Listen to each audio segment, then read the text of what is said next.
our officers out there are unsung heroes, and you spoke about the bravery that our officers are facing, the levels of violence that our officers are facing. And it's not just about having boots on the ground. It's how do we support our officers whilst they're in service? We have a recruitment and a retention issue. We have more officers leaving the organisation than are wanting to join. It costs a lot of money to train a police officer. And over the years, you learn your craft.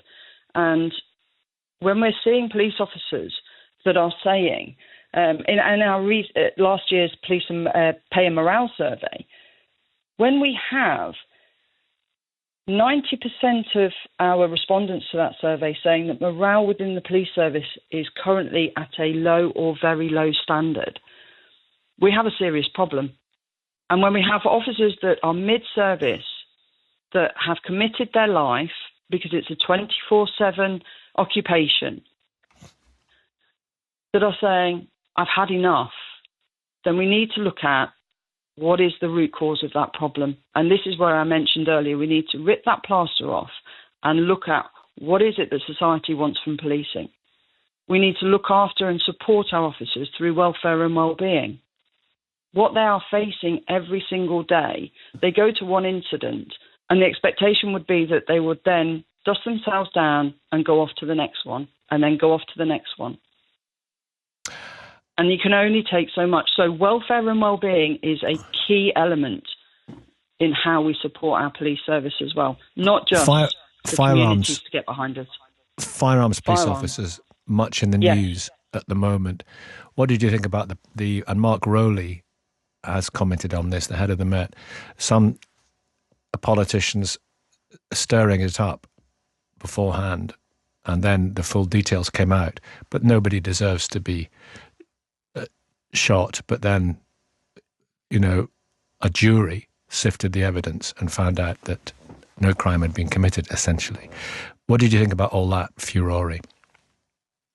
So with that particular incident that you're referring to, we are pleased that the officer was found not guilty. In terms of the media that was portrayed ahead of that trial, it hasn't helped.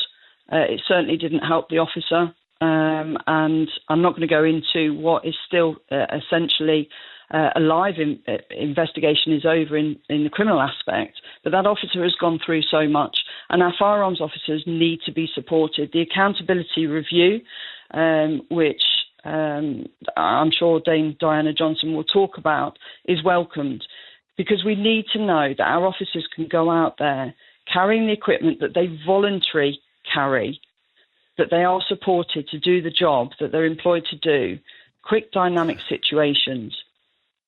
And it's most unfortunate that what has played out ahead of that trial has affected that particular officer and all firearms officers up and down the country.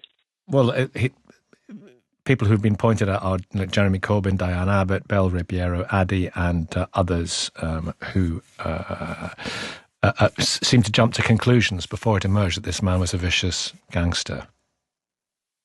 Yes, and unfortunately, those in high-profile positions were very, very quick to jump to those conclusions, and unfortunately spoke about the incident post the exoneration of the officer, and we have written to government to express our concerns over those individuals. Have you? We have. Have they replied? We are still waiting. When did you write? Oh, you put me on the spot here, Nicky. So, it's a living. It was immediately afterwards. Okay. We cannot. Our police officers need to be supported, and the comments that have been expressed, both prior and post the trial, do not show that support, and we have no issue with factual comment, but when comments are made that are not factual, we must express What were those? Our concern and discomfort. What were the comments that were not factual? Policing or police officers are above the law.